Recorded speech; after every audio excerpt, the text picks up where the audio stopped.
C'est l'histoire d'un rêve commun à l'orée des indépendances.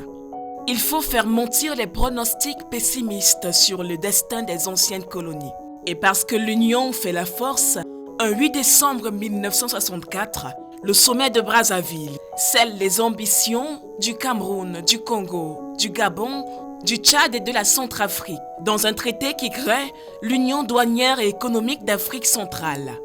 En 1983, le drapeau équato-guinéen renforce les couleurs de l'Union.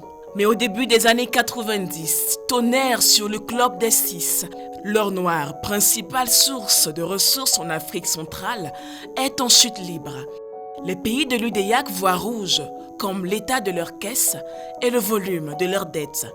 3 mois après la dévaluation du franc CFA, surprise, l'UDEAC se mue en CEMAC pendant le sommet de N'Djamena, un 16 mars 1994. Le traité fondateur de 7 articles est modifié et complété 2 ans plus tard à Libreville, mais ne prendra effet qu'en 1999. 2000, la CEMAC prend corps et ses organes bourgeonnent dans les différentes capitales. En 2008, scandale dans la communauté, un détournement de 20 milliards de francs CFA écorne la crédibilité de la BEAC. La conférence des chefs d'État de la même année limoge le gouverneur d'alors et son équipe. 2 ans plus tard, la gouvernance fait le menu du conclave. Résolution phare du 17 janvier 2010 à Bangui, l'adoption du principe de rotation par ordre alphabétique des États membres à la tête de toutes les institutions et organes de la CEMAC. Le sommet de 2010 vient souder les liens en créant un passeport CEMAC biométrique comme sésame d'accès à tout l'espace communautaire. Mais la libre circulation ne fait pas consensus jusqu'à la conférence des chefs d'État de 2015. Désormais, on peut traverser les frontières avec sa CNI ou son passeport CEMAC sans visa, du moins sur le papier. 2016 sera l'année des séismes économiques et sécuritaires. Les cours des matières premières sont au plus bas, alors que la sous-région doit tenir face à Boko Haram et pacifier la RCA. Le spectre d'une nouvelle dévaluation plane.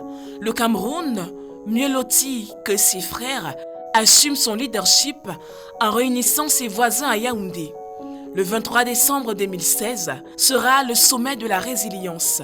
Pas de dévaluation, mais un ajustement vigoureux avec le FMI pour relancer la croissance. Et ça marche. En 2019, la courbe est de nouveau ascendante, portée par la remontée des cours des matières premières. Si bien que les chefs d'État de la CEMAC brisent le tabou du franc CFA lors du sommet extraordinaire du 22 novembre. La chaleur des retrouvailles précédera les abysses du Covid-19 quelques semaines plus tard. La pandémie mondiale essaime la sous-région et fait retomber les indicateurs de croissance. Août 2021, pour la première fois de l'histoire, les chefs d'État de la sous-région Afrique centrale se réunissent par écran interposé, mesures barrières oblige.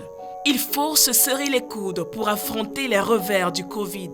C'est aussi le début d'une ère technologique pour les institutions sous-régionales. 4 ans plus tard, le retour des accolades à Yaoundé porte de nouveaux enjeux, mais toujours le même combat. Chasser main dans la main les ténèbres de la misère.